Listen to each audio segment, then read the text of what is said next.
This video is on female athletes. This is the third dot point for how does sports medicine address the demands of specific athletes. So the syllabus for female athletes says that you need to know about eating disorders, you need to know about iron deficiency, bone density, and then pregnancy.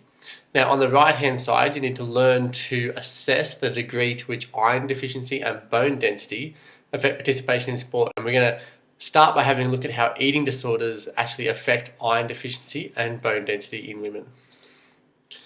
So firstly, we want to have a look at the female triad. So the female triad is essentially the interactions that exist between what women eat, their menstrual cycle, and their bone health.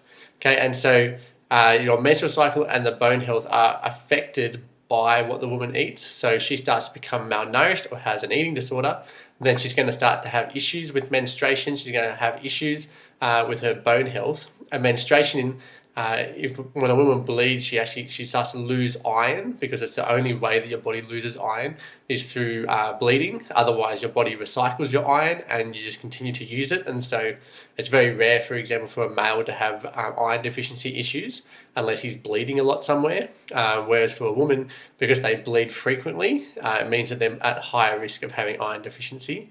And so that menstruation, that eumenorrhea or amenorrhea, listed down the bottom left-hand side here of the triangles, that's going to refer to your iron deficiency. And if a woman becomes iron deficient, then she's going to start to have amenorrhea. She's going to stop having her menstrual cycle, and that's because your body's trying to preserve iron.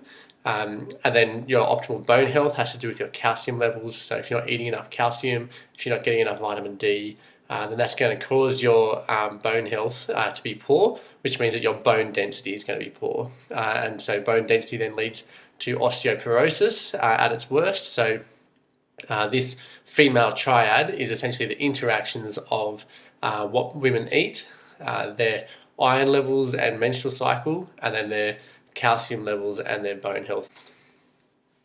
So with women, eating disorders are quite prevalent, I guess, generally amongst women. It's becoming more of an issue amongst men as well. But for female athletes, particularly ones who are elite and put into the spotlight, there's this growing pressure that's on them to look sexy. And so in order to meet those needs, they start to eat less food, which means they're getting less nutrients. And then that causes malnutrition, which is essentially just a deficiency in nutrients. So if that's a deficiency in iron or calcium, then that's going to relate to what we're looking at today.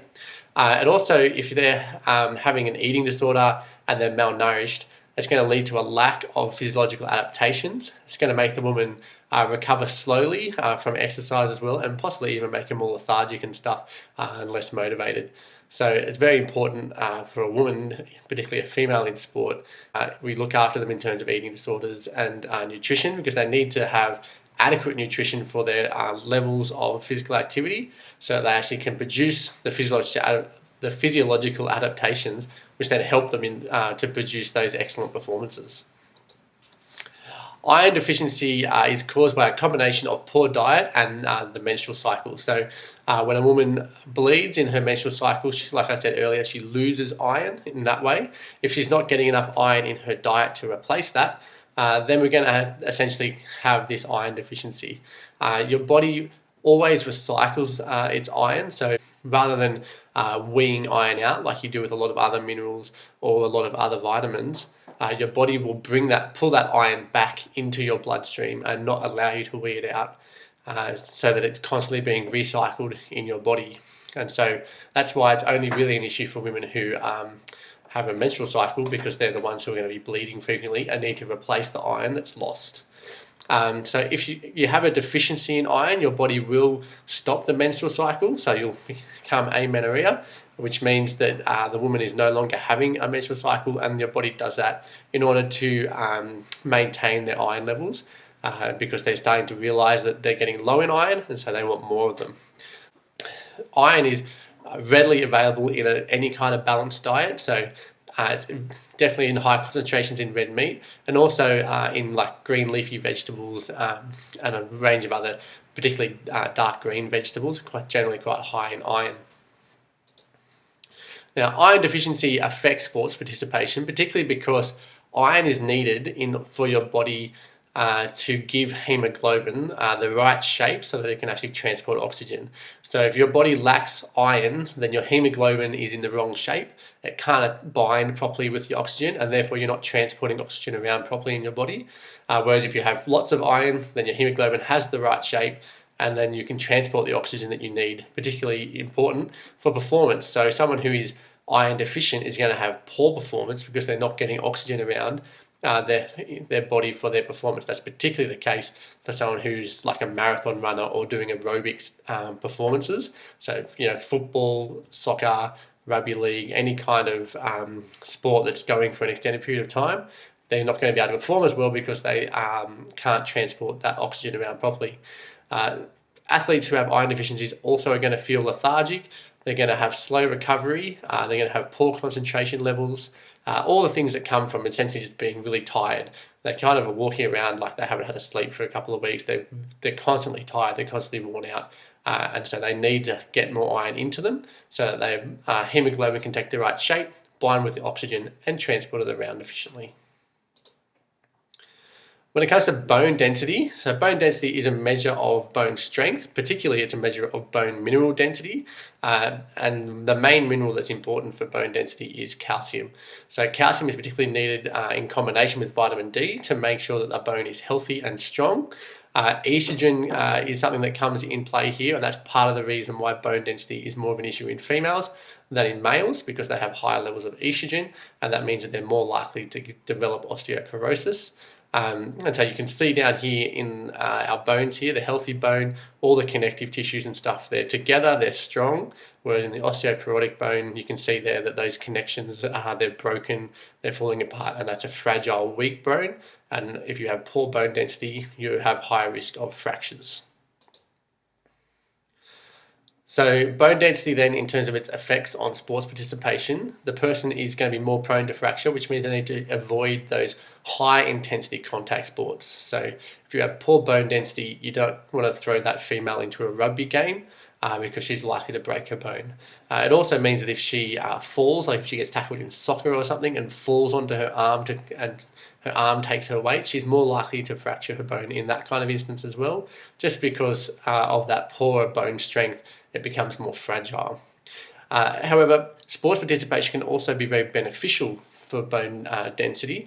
Someone who has poor bone density can actually go and participate in resistance training or weight-bearing exercise, which are going to be very good stresses, so to speak, on the body, which then cause your body to take minerals and add it to your bone to make them stronger. You want to make sure that resistance training and stuff is not at its maximum, because too much stress may cause a fracture or an overuse injury like a stress fracture. So you want to make sure that they're doing, like a 10 RM max, so that they're doing it at a decent intensity, enough intensity to cause adaptation, but not so much that it's going to cause injury. So that's essentially our female triad and how it comes together. So if the woman has an eating disorder and they're not eating properly, then they're not getting enough iron, and they're also not getting enough calcium. If they have a menstrual cycle, then they're going to be losing iron. And if they're not eating enough iron and they're losing iron, then they're going to have an iron deficiency, which affects their performance. They're going to be give out poor performances. They're going to be tired and lethargic and not be able to give their best. On the other side, if they have an eating disorder and they're not getting enough calcium, that means that their bone mineral density is going to be lower, which can lead to osteoporosis, and it makes them more susceptible to suffering fractures during contact sports or really high intensity sports, producing overuse injuries such as a stress fracture. Finally, we come to pregnancy. So within any normal female life cycle, most women are going to want to get pregnant at some point, and that will occur for an athlete as well. So an athlete who gets pregnant or finds out that they're pregnant can continue their current levels of training and competition for as long as they feel like they are comfortable in doing that. They may want to avoid highly contact sports, particularly late in pregnancy, as it may cause a miscarriage or a late-term miscarriage. The other thing for pregnant women within sport is that babies need blood, and they need really good temperature regulation in order for their growth and development to occur appropriately. And so it's important for a female who is pregnant when they're training, when they're performing, to avoid overheating and avoid really, really high intensities. Because as you know, when you start to do exercise, your blood vessels vasodilate in your muscles, which brings more blood flow to your muscles, which is what they need in order to perform well. But that means that your blood is being transported away from your digestive system and a whole bunch of other places, which will include the baby in a pregnant woman.